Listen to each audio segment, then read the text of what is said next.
ಏನು ಸರ್ ಏನು ಹೇಳ್ತೀರಾ? ಸರ್ ಏನು ಹೇಳೋದು, ನನಗೇನು ಅದ್ರ ಬಗ್ಗೆ ಏನು ಹೇಳೋದು. ಅವರವರಲ್ಲಿ ಮುಖ್ಯಮಂತ್ರಿಗಳು ಮತ್ತು ಸಿದ್ದರಾಮಣ್ಣವ್ರ ಜೊತೆಲಿ ಏನೋ ಒಡಂಬಡಿಕೆ ಆಗಿತ್ತೋ ಗೊತ್ತಿಲ್ಲ. ನಾನು ಅವತ್ತಿಂದಲೂ ಅದನ್ನೇ ಹೇಳ್ತಾ ಇದ್ದೀನಿ. ಅವರು ಸಿದ್ದರಾಮಣ್ಣವರೇ ವಾಲಂಟಿಯರಾಗೆ ಬಿಟ್ಬಿಟ್ಟವ್ರೆ. ಬಹುಶಃ ಇಡೀ ಇತಿಹಾಸದಲ್ಲಿ ಹಿಂದೆ ಯಾವುದು ಈ ಥರ ಇನ್ಸಿಡೆಂಟ್ ಆಗಿಲ್ಲ, ಮುಂದೆ ಆಗುತ್ತೋ ಇಲ್ವೋ ಗೊತ್ತಿಲ್ಲ. ಒಂದು ಗ್ರಾಮ ಪಂಚಾಯತಿನೇ ಅಧ್ಯಕ್ಷರು ಮಾಡ್ತೀವಿ, ಅವ್ರ ಅವಧಿ ಮುಗಿತಿದ್ದಂಗೆ ಬಿಟ್ಕೊಡ್ರಪ್ಪ ಇನ್ನೊಬ್ಬರಿಗೆ ಅಂದರೆ ಬಿಟ್ಕೊಡಲ್ಲ. ಅದನ್ನು ನಾವು ಎಳ್ಕೊಂಬಂದು ಏನೇನೋ ಮಾಡಿ ಬಿಡಿಸ್ಕೊಡ್ಬೇಕಂತಂದರೆ ಒಂದು ರಾಜ್ಯದ ಮುಖ್ಯಮಂತ್ರಿ ಸ್ಥಾನ ಬಿಟ್ಕೊಟ್ಟವ್ರೆ ಅಂತಂದರೆ ಬಹುಶಃ ಸಿದ್ದರಾಮಣ್ಣವರ ವ್ಯಕ್ತಿತ್ವ ಅಜರಾಮರವಾಗಿ ಆಗೋಯ್ತು ಅಂತ ನಾನಂತೂ ಭಾವಿಸಿದ್ದೀನಿ. ತ್ಯಾಗ ಅಂತ ಬರಲ್ಲ, ಆದರೆ ಈ ರೀತಿಯ ವ್ಯಕ್ತಿತ್ವ ಉಳ್ಳವರು ಅತಿ ವಿರಳ, ಇಡೀ ದೇಶದಲ್ಲೇ ವಿರಳ. ನಿಮಗೆ ಗೊತ್ತೈತೆ ಮಧ್ಯಪ್ರದೇಶ ಏನಾಯಿತು, ಕಾಂಗ್ರೆಸ್ ಸರ್ಕಾರ, ಮತ್ತು ಇದು ರಾಜಸ್ಥಾನದಲ್ಲಿ ಪೈಲಟ್ ಅವ್ರಿಗೆ ಕೊಡಲಿಲ್ಲ ಅಂತ ಹೇಳ್ಬಿಟ್ಟು ಏನಾಯಿತು ಸರ್ಕಾರ ಅನ್ನೋದ್ರ ಬಗ್ಗೆ ಎಲ್ಲ ನಿಮಗೆಲ್ಲ ಗೊತ್ತಿದೆ. ಎರಡು ಕಡೆನೂ ಸರ್ಕಾರ ಕಳ್ಕೊಂಡು, ನಾವು ಕಾಂಗ್ರೆಸ್ ಸರ್ಕಾರ ಕಳ್ಕೊಂಡು. ಆದರೆ ಯಾವುದೇ ಪಕ್ಷಕ್ಕೆ ಸ್ವಲ್ಪನೂ ಡ್ಯಾಮೇಜ್ ಆಗದಲೇ ತಮಗೆ ಅಧಿಕಾರ ಕೊಟ್ಟಿರ್ತಕ್ಕಂಥ ಪಕ್ಷವನ್ನು ಉಳಿಸ್ಕೊಂಡು ಒಂದು ಚೂರು ವ್ಯತ್ಯಾಸಗಳಾಗದ ರೀತಿಲಿ ಅಧಿಕಾರ ಹಸ್ತಾಂತರ ಮಾಡವ್ರೆ. ನಾವು ಸಿದ್ದರಾಮಣ್ಣವರಿಗೆ ಬಹುಶಃ ಅವರು ಇತಿಹಾಸ ಸೇರಿರು ಅಂತ ನಾನಂತೂ ಭಾವಿಸ್ತೀನಿ. ಆ ಥರ ಲೀಡ್ರುಗಳೇ ಸಿಗಲ್ಲ ಬಹುಶಃ. ಇಲ್ಲ ಇಲ್ಲ ಇಲ್ಲ ಆ ಥರ ಏನಿಲ್ಲ. ಅವರು 6 ತಿಂಗಳ ಹಿಂದೆ ನವಂಬರಲ್ಲೇ ಹೋಗಿ ಅವರು ಪ್ರಸ್ತಾಪ ಮಾಡಿದ್ದಾರೆ. ಅವರು ಹೈಕಮಾಂಡ್ ಯಾವಾಗ ಹೇಳ್ತೋ ಆವಾಗ ಹಿಂದೆ ಮುಂದೆ ನೋಡ್ದಲೇ ಕೊಟ್ಟು ಅವರಿಗೆ ಅತಿ ಕ್ಲೀನಾಗಿ ಅಧಿಕಾರ ಹಸ್ತಾಂತರ ಮಾಡ್ತಿರ್ತಕ್ಕಂಥದ್ದು. ಅದೇನು ಇಮ್ಯಾಜಿನ್ನು ಮಾಡ್ಕೊಳಕ್ಕಾಗಲ್ಲ ಯಾರೂ. ಆ ರೀತಿ ನಡವಳಿಕೆ ಇಮ್ಯಾಜಿನ್ನು ಮಾಡೋಕ್ಕಾಗಲ್ಲ, ಯಾರೂ ಮಾಡೋಕ್ಕೂ ಆಗಲ್ಲ ಅನಿಸುತ್ತೆ.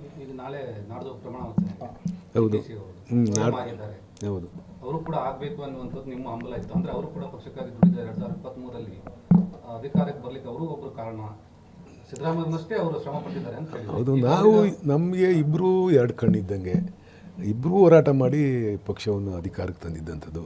ನಮ್ಮಲ್ಲಿ ಅವರು ಒಡಂಬಡಿಕೆ ಏನೇನು ಮಾಡ್ಕೊಂಡಿರ್ತಾರೋ ಅದು ನಮಗೆ ಗೊತ್ತಿರಲ್ಲ. ಅದ್ರ ಬಗ್ಗೆ ನಾವು ಪ್ರಸ್ತಾಪ ಮಾಡಿದರೆ ಪ್ರಚಾರಕ್ಕೋಸ್ಕರ ಮಾಡಬೇಕಾಗುತ್ತೆ ಅಂತಲೇ ನಾನು ಯಾವಾಗಲಿಂದಲೂ ವಿಚಾರ ಪ್ರಸ್ತಾಪ ಮಾಡ್ಕೊಂಡು ಬಂದಿದ್ದೀನಿ. ಹಿಂದೇನೇನು ಆಗಿತ್ತು ಗೊತ್ತಿಲ್ಲ. ಅದ್ರ ಪ್ರಕಾರ ಇವಾಗ ಹಸ್ತಾಂತರ ಆಗಿದೆ.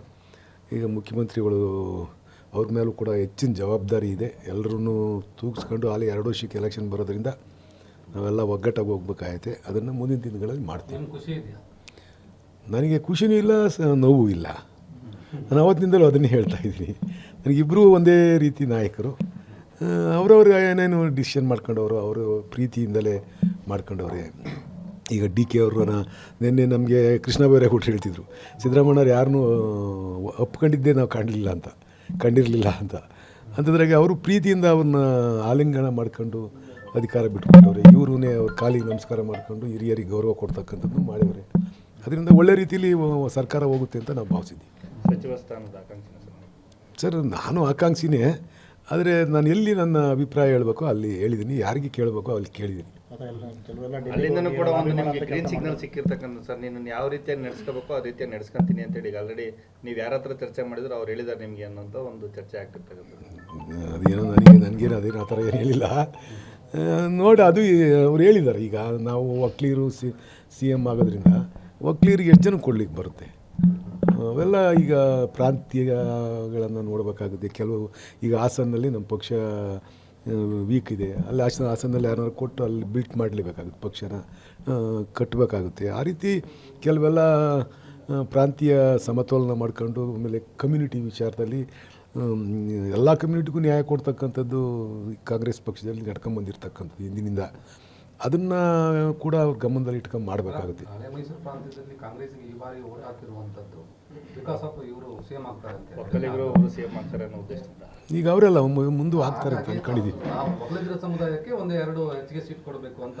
ಹಂಗೆ ಮುಖ್ಯಮಂತ್ರಿಗಳಿರೋದ್ರಿಂದ ಒಕ್ಕಲಿಗರು ಕಡಿಮೆ ಕೊಡಿ ಅಂತ ಹೇಳ್ಬೋದೇನೋ ಹೈಕಮಾಂಡು. ಯಾರು